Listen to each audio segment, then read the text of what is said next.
ঈদ মুবারক। সবাইকে স্বাগত দীপ্ত সংবাদে, সাথে আছি আমি নুজহাত রাহনুমা। ত্যাগের মহিমা ও ধর্মীয় ভাব গাম্ভীর্যের মধ্য দিয়ে সারা দেশে উদযাপিত হচ্ছে পবিত্র ঈদুল আজহা।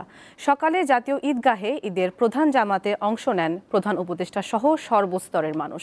নামাজ শেষে দেশ, জাতি ও মুসলিম উম্মার শান্তি ও মঙ্গল কামনায় মোনাজাত করা হয়। দেশবাসীকে ঈদের শুভেচ্ছা জানান প্রধান উপদেষ্টা ডক্টর মোহাম্মদ ইউনূস। ঈদুল আজহায় আল্লাহর সন্তুষ্টি লাভের আশায় এভাবে সালাত আদায়ের উদ্দেশ্যে জাতীয় ঈদগাহ ময়দানের দিকে ছুটে যান মুসলমানরা।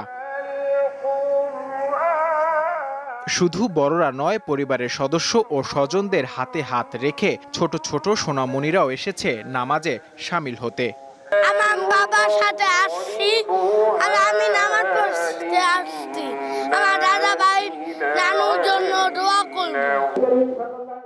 বায়তুল মোকাররম জাতীয় মসজিদের খতিব মাওলানা মুফতি মোহাম্মদ আব্দুল মালেকের আহ্বানের মধ্য দিয়ে অনুষ্ঠিত হয় ঈদুল আজহার নামাজ।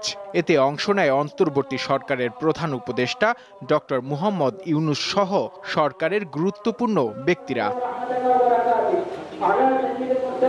নামাজ শেষে সকলকে ঈদের শুভেচ্ছা জানান অন্তর্বর্তী সরকারের প্রধান উপদেষ্টা ডক্টর মোহাম্মদ ইউনূস।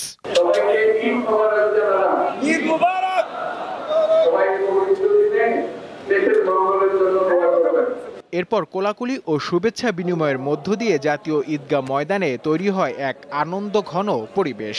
রাজনৈতিক স্থিতিশীলতা ও সকলের মাঝে সৌহার্দ্যপূর্ণ বন্ধন অটুট থাকুক, এমনটাই আশা সাধারণ মানুষের। এই ত্যাগের মহিমায় যেন সবাই গরিব দুঃখীদের প্রতি আরো সহানুভূতিশীল হয়। দোয়া করেছি যাতে সবাই শান্তিতে থাকতে পারে। আমাদের উচিত যে সবাই ধৈর্য ধরে নির্বাচনের জন্য অপেক্ষা করা এবং দেশের শান্তি কামনা করা। ঈদুল আজহা মুসলমানদের জন্য ত্যাগ ও আনুগত্যের প্রতীক। তাই এই পবিত্র দিনটিতে সালাত আদায় ও পশু কোরবানির মধ্য দিয়ে আল্লাহর সন্তুষ্টি অর্জনের চেষ্টা ধর্মপ্রাণ মুসলমানদের। ত্যাগ, আত্ম উন্নয়ন, সহানুভূতির মহিমায় উজ্জীবিত হোক এবারের ঈদ আনন্দ, এমনটাই প্রত্যাশা সকলের। জাতীয় ঈদগাহ ময়দান থেকে নূর আলম, দীপ্ত সংবাদ, ঢাকা। ধর্মীয় ভাব গাম্ভীর্য ও উৎসব মুখর পরিবেশে সারা দেশে উদযাপিত হচ্ছে পবিত্র ঈদুল আজহা। চট্টগ্রামের জমিয়াতুল ফালাহ মসজিদ প্রাঙ্গণে অনুষ্ঠিত হয় ঈদুল আজহার প্রধান জামাত। সকাল 7:30টায় এই ঈদ জামাত অনুষ্ঠিত হয়। বরিশালে সকাল 7:30টায় নগরীর বান্দরুরের হেমায়েত উদ্দিন কেন্দ্রীয় ঈদগাহ ময়দানে ঈদের প্রধান জামাত অনুষ্ঠিত হয়। রাজশাহীতেও একই সময়ে ঈদের প্রধান জামাত অনুষ্ঠিত হয় হযরত শাহ মখদুম কেন্দ্রীয় ঈদগাহ ময়দানে। জামাতে শরীক হন সর্বস্তরের মানুষ। নওগাঁ শহরের কেন্দ্রীয় নওজোয়ান ঈদগাহ মাঠে অনুষ্ঠিত ঈদ জামাতে শরীক হন বিভিন্ন শ্রেণীর পেশার মানুষ। ময়মনসিংহের প্রায় 2,500 মাঠ ও মসজিদে পবিত্র ঈদুল আজহার জামাত অনুষ্ঠিত হয়েছে। সকাল 7:30টায় নগরীর আঞ্জুমান ঈদগাহ ময়দানে প্রধান জামাত অনুষ্ঠিত হয়। পটুয়াখালীতে সকাল 7:30টায় পৌরসভা সংলগ্ন কেন্দ্রীয় ঈদগাহ ময়দানে অনুষ্ঠিত হয় ঈদের প্রধান জামাত।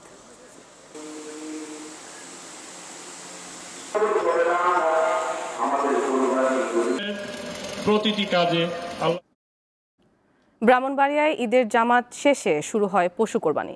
একই সাথে শুরু পশুর বর্জ্য অপসারণের কাজ। এ বিষয়ে বিস্তারিত জানাতে যোগ দিচ্ছেন সহকর্মী রিফাত আন-নাবিল। রিফাত, পশু কোরবানির এখন কি পর্যায়ে আছে এবং সেখানকার সার্বিক পরিস্থিতি এবং সেখানে বর্জ্য অপসারণের কাজ কি শুরু হয়েছে কিনা, সিটি কর্পোরেশনের কর্মীরা পরিচ্ছন্নতার কাজ শুরু করেছেন কিনা আমাদেরকে জানাবেন। জি, আমাদের এখানে আপনি দেখতে পাচ্ছেন যে আমার পিছনে আসলে পশু কাটার কাজ চলছে। সকাল 8টা থেকে 8:30টার মধ্যে ঈদের জামা শেষ হয়ে যায়। তারপরে প্রায় সব পরিবারের এখন কোরবানির কাজ শেষ। এখন আসলে চলছে মাংস কাটাকাটির কাজ।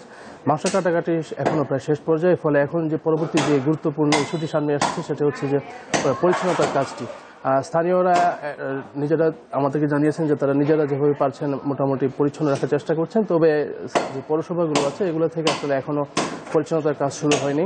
আমি কথা বলেছিলাম স্থানীয় সরকার এবং পৌরসভাগুলোর সাথে। তারা আমাকে জানিয়েছেন যে 3 শিফটে পরিচ্ছন্নতা কর্মীদেরকে আসলে অ্যাক্টিভ রাখা হয়েছে। তাদেরকে নির্দেশনা দেওয়া হয়েছে যে দ্রুততম সময়ের মধ্যে যেন তারা এই পরিচ্ছন্নতার কাজটি শেষ করে। এছাড়া তাদেরকে নির্দেশ দেওয়া হয়েছে যেন যে বর্জ্য পরিবহনের যে গাড়িগুলো আছে সেগুলো যেন মেরামত করে সচল রাখা হয়, যাতে দ্রুততম সময়ের মধ্যে আসলে এই বর্জ্যগুলোকে নিষ্কাশন করে শহরটিকে পরিচ্ছন্ন রাখা যায়।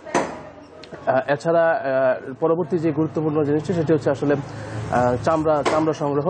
আমরা দেখতে পেয়েছি যে বিভিন্ন মসজিদ মাদ্রাসার যারা কর্মী আছে তারা বিভিন্ন জায়গায় গিয়ে এই চামড়া সংগ্রহের কাজ করছেন এবং এই চামড়াগুলো যখন সংগ্রহ করা হয়ে যাবে তারপরে আসলে বলা যায় যে ওই বর্জ্য নিষ্কাশনের পরে এই পরিবেশ পুরোপুরি আসলে পরিচ্ছন্ন হয়ে যাবে।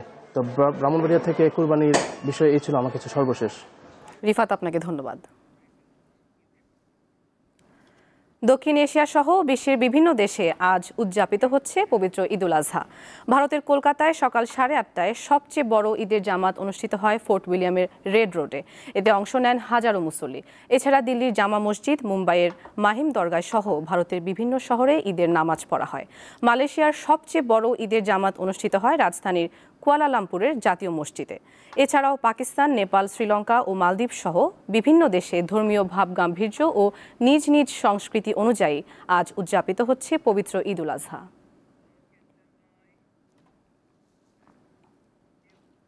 অবরুদ্ধ গাজায় ঈদের দিনও দফায় দফায় নৃশংস হামলা চালিয়েছে ইসরায়েল। এতে একদিনে অন্তত 42 জন ফিলিস্তিনি নিহত হয়েছে। গাজার জরুরি পরিষেবা বিভাগ জানায়, শুক্রবার ঈদের দিন সকাল থেকে গাজার বিভিন্ন এলাকায় হামলা শুরু করে ইসরায়েলি সেনারা। জাবালিয়া শহরে প্রাণ গেছে 11 জনের। এছাড়া রাফা শহরে ত্রাণ বিতরণ কেন্দ্রের কাছে একাধিক হামলায় 7 ফিলিস্তিনি নিহত হন।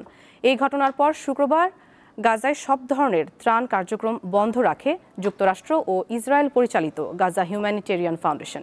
এদিকে খান ইউনিসে হামাসের একটি ঘাঁটিতে শুক্রবার অভিযানের সময় বিস্ফোরণে ইসরায়েলের 4 সেনা সদস্য নিহত হয়েছে।